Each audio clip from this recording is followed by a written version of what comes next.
Hey, what's up guys, this is Shukesh and today I have for you the all new Motorola Moto M, and it's a brand new series from Motorola with excellent looks, and there are actually two variants. I have for you the 64GB model with 4GB RAM and it's priced at just 18,000 rupees, that is $270. As you know, there is also another version with 32GB storage and 3GB RAM for 16,000 rupees, but there is no meaning of getting this just to save 2,000 rupees, $30. Though 3GB RAM is good enough, the SIM card 2 slot is actually hybrid, so if you want to expand the storage, you have to empty the SIM 2 slot, which is quite frustrating. Other Motorola devices like Moto G4, Moto Z Play have dedicated SD card slots, as you know. There you go, the all new Motorola Moto M, and this phone looks awesome. This is by far the best looking Motorola smartphone under 20,000 rupees, and in fact I think it's the most stylish device under 20,000 rupees across all brands. I'm actually totally fed up with the plastic build quality and repetitive design of Moto G series devices. This Moto G4 cost 15,000 rupees and it's totally plastic and feels very cheap in hand. Other popular brands like Samsung has come up with metal mid-range devices like J7 Prime or Onnext. Xiaomi, Li Eco, Xiaomi, Oppo, even Lenovo devices are metal, but Motorola is still stuck at this design, so I think this Moto M is groundbreaking for the company. When you have 15,000 rupees to spend, then I don't think you will even consider the G4 Plus. There we have the Redmi Note 3, and the thing is, most of the Chinese brands go for the same design as this Redmi Note 3, but I'm really happy that Moto M maintained the typical Motorola design despite being owned by Lenovo. Before I talk more about the handset, let me quickly go through the accessories. The packaging is quite messy. This is the USB cable, which is basically USB Type-C to USB. So this is another great upgrade for the company for their entry-level or lower mid-range devices. Next we have the earphones. Well, looks like Motorola also got rid of the basic earphones they are providing with all their mid-range and entry-level smartphones. This one feels more premium and I hope that the sound quality will be much better. Now I am somewhat disappointed with this power adapter. It's basically the same adapter the company is providing with their Moto G4 Play and Lenovo K6 Power. It's a 10.4 watt charger, which is actually not that bad as it sounds, but as you know, with the Moto G4 or G4 Play you get this superb turbo power adapter with up to 12 volt 2.15 ampere, that is 25.8 watt, which is totally crazy. But as you know, Moto G4 Plus has got some heating issues, so that might be the reason Motorola didn't go for the turbocharger. There you get the SIM ejector pin and some booklets. The good news is you get a transparent case for this phone absolutely free, and for a device with such good looks, you should always go for a transparent case like this. Well, the build quality seems awesome. It's very transparent, and the good thing is the cutouts are not shiny, which is the biggest issue I think for transparent cases, even from brands like Spigen. The case is very slim and shows off the great design of this phone, but of course after a few months this might turn yellow. Now in the box there is also a scratch guard, so looks like you don't have to buy a single accessory for this phone. You have got a decent earphone, a case, a scratch guard, and if you go for the 64GB model, then I don't think you will need an SD card, considering the camera doesn't record 4K. I have been using OnePlus 3 for like 5 months and 64GB is more than enough. Let's get rid of these things here and have a close look at the device itself. Well, no need to mention again, I like this design.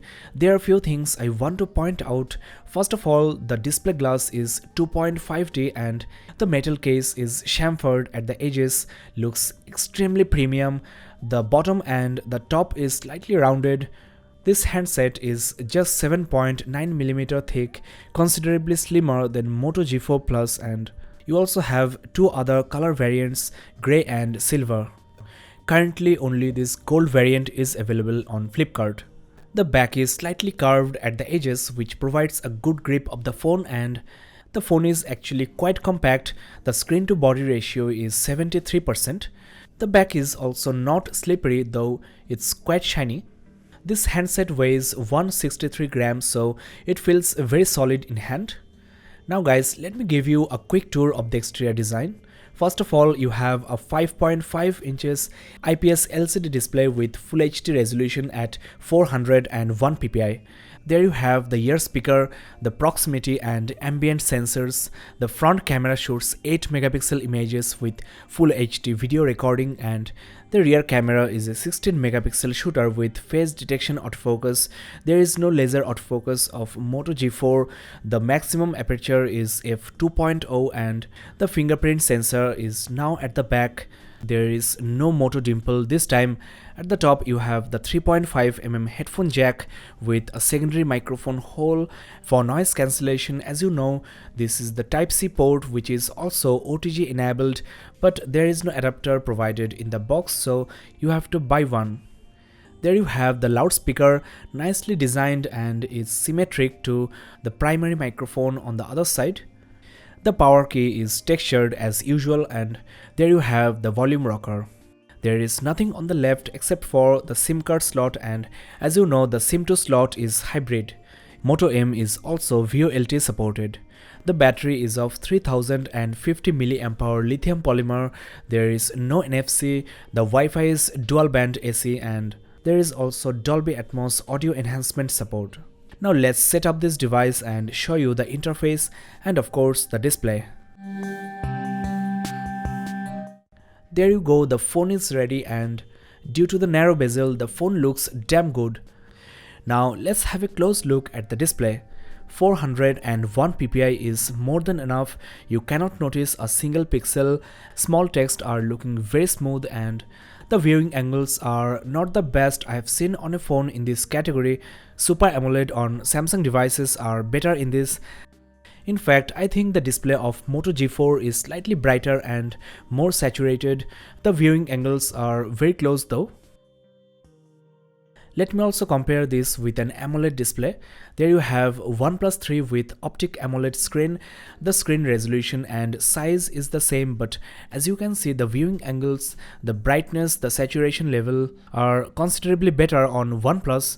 But of course, it's a much pricier device. I'm just showing you how does this display look compared to a premium one.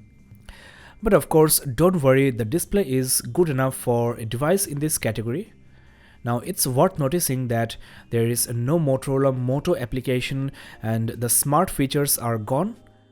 Before I open any application, let me quickly check the storage RAM. The Android version on this phone is still Android 6.0, but don't worry, you will get the Nougat update very soon. Now as you know, it's the 4GB RAM variant, and before installing or opening any application, the average free RAM is 2.4GB, so if you get the 3GB variant, the free RAM will be in the range of 1.4GB, so just pay 2000 rupees extra and get this model. As you can see, 10.88GB is used by the OS and the preloaded applications. As I just mentioned, there is no bloatware, no added Motorola features. You have almost the stock Android, and the UI seems quite responsive. I will do some speed test in between this Moto M and Galaxy On Next. You can check the description below for the video link. Now let me quickly mention the CPU and the GPU.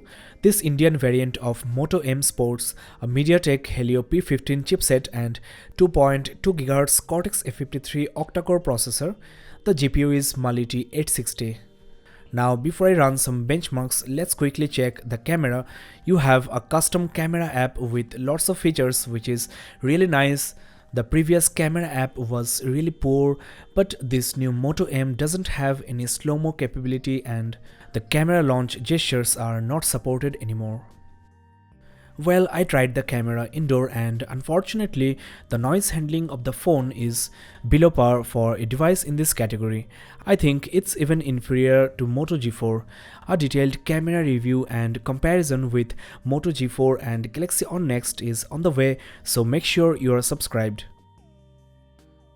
Now let's talk about the fingerprint sensor. I won't say it's fast, it's decent, and it could be faster, I think. Guys, it's now time for the benchmarks. This smartphone here is, as you know, Motorola Moto G4 Plus, and this is the new Moto M. The device on my left is Xiaomi Redmi Note 3.